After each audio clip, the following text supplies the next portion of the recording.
Hello guys, स्वागत है आप सभी का मार्केट का मिजाज के आज के एपिसोड में। तो चलिए कर लेते हैं कल के लिए मार्केट का विश्लेषण फटाफट। और विश्लेषण के लिए चलते हैं अपनी डेटा एनालिसिस शीट पे। तो ये आ गए हम लोग डेटा एनालिसिस शीट पे, और यहाँ पे सबसे पहले हम लोग एफआईआईज की पोजीशंस को देखते हैं। तो एफआईआईज ने आज यहाँ पे क्या करा है, तो एक थोड़ा सा शॉर्ट बिल्डअप करा है, जिसकी हम लोग बात कर रहे थे कि एफआईआई अगर कोई फ्रेश शॉर्ट बिल्डअप करते हैं तो फिर मार्केट को लेकर के जो व्यू है वो हम लोग बदलेंगे।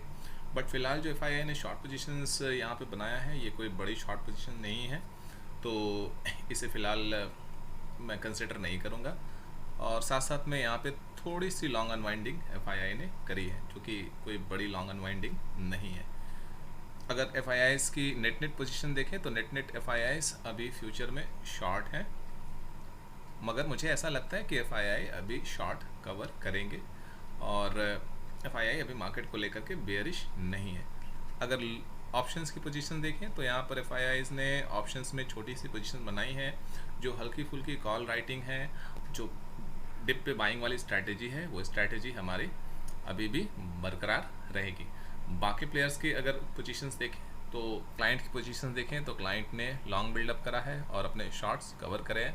हालांकि थोड़ी सी शॉर्ट्स यहाँ पर क्लाइंट ने कवर करा है, अभी भी बाकी की शॉर्ट पोजीशंस उनके एज इट इज़ है, बट थोड़ा सा लॉन्ग भी यहाँ पे बिल्डअप करा है। अगर प्रॉप डेस्क की देखें तो लॉन्ग अनवाइंडिंग करा है और शॉर्ट बिल्ड करा है।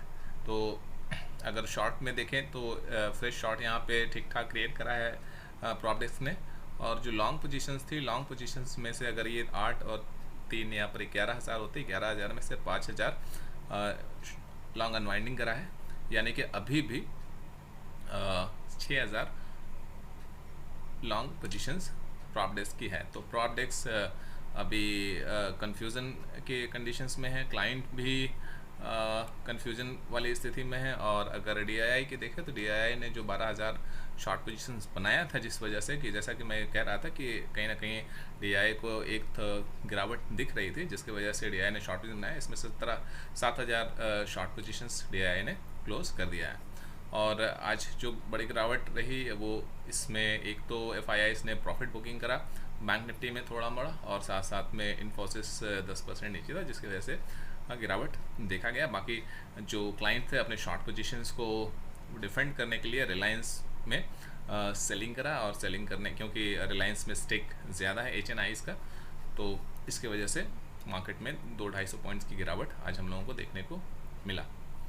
अगर ऑप्शन चेन डेटा एनालिसिस देखें तो निफ्टी में वीकनेस दिख रहा है, जबकि बैंक निफ्टी में अभी भी स्ट्रेंथ है। तो मार्केट में जो फिलहाल पार्टिसिपेंट्स का यहाँ पर पॉइंट ऑफ व्यू है, इसमें मिला जुला रिएक्शंस देखने को मिल रहा है, और साथ साथ में ऑप्शन चेन डेटा एनालिसिस भी है, ये भी हमें मिला जुला यहाँ पे दे रहा है संकेत, यानी निफ्टी वीक है और बैंक निफ्टी स्ट्रेंथ है। तो चार्ट पे चलते हैं और चार्ट पे देखते हैं कि क्या पोजीशंस और किस लेवल पे बन सकता है। तो ये आ गए हम लोग चार्ट पे।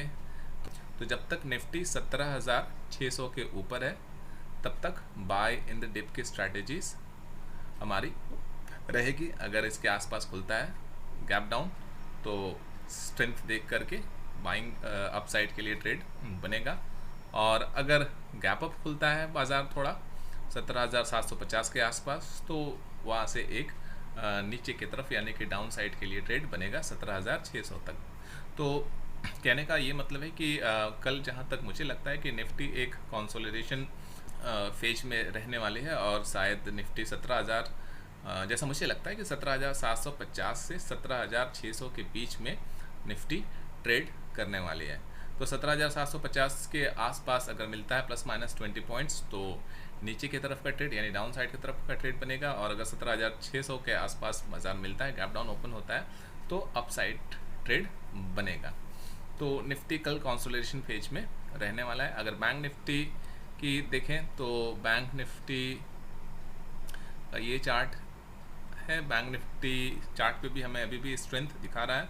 तो बैंक निफ्टी जब तक 42,000 के ऊपर है, यहाँ पर फिलहाल जो लेवल दिख रहा है वो 41,993 है। तो राउंड फिगर में अगर हम इसे देखें तो 42,000, जब तक बैंक निफ्टी 42,000 के ऊपर है और चूंकि option chain data analysis bank Nifty में हमें स्ट्रेंथ अभी बता रहे हैं, तो बाय इन द डिप्स की स्ट्रैटेजी बैंक निफ्टी में रहेगी।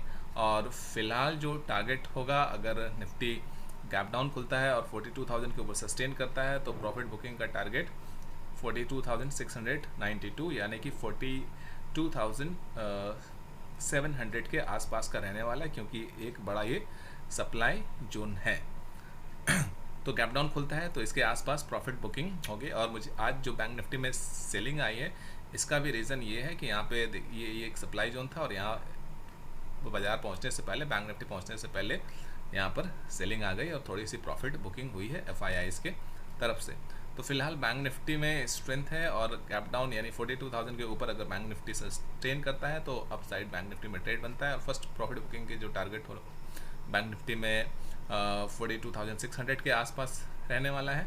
और अगर 42,600 के ऊपर या 42,700 के ऊपर बैंक निफ्टी सस्टेन करता है तो 43,000 जो है ये मैक्स टारगेट है बैंक निफ्टी के लिए। इसके बाद क्या होगा मार्केट में, क्या FIIs की पोजीशंस बनेगी, क्या बाकी जो मार्केट के डोमिनेंट पार्टिसिपेंट्स हैं उनकी क्या पोजीशन बनेगी, उसके अकॉर्डिंग हम अपनी स्ट्रैटेजी प्लान करेंगे। तो फिलहाल बाय इन द डिप्स की स्ट्रैटेजी हमारी बरकरार रहने वाली है।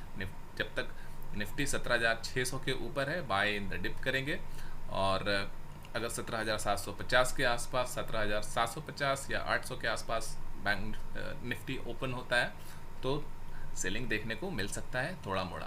तो निफ्टी एक कंसोलिडेशन फेज में कल रहने वाली है और शायद निफ्टी में कोई ज़्यादा अच्छा ट्रेड ना बने, लेकिन बैंक निफ्टी में कल ठीक ठाक ट्रेड बन सकता है और बैंक निफ्टी ही निफ्टी को लीड करेगी। तो ये रहा मार्केट को लेकर के कल के लिए विश्लेषण। मैंने जो ये इन्फॉर्मेशन और जो लेवल आपके साथ शेयर करा है, ये मेरे पर्सनल एनालिसिस और रिसर्च के बेसिस पे है और मैं 110% गलत भी हो सकता हूँ। मार्केट में ट्रेडिंग इन्वेस्टिंग करने से पहले अपने रिसर्च और एनालिसिस जरूर करें और अपने फाइनेंशियल एडवाइजर की सलाह ज़रूर लें। तो बस दीजिए मुझे इजाज़त, मिलता हूँ मार्केट के मिजाज के अगले एपिसोड में। तब तक के लिए keep trading, keep learning, bye bye.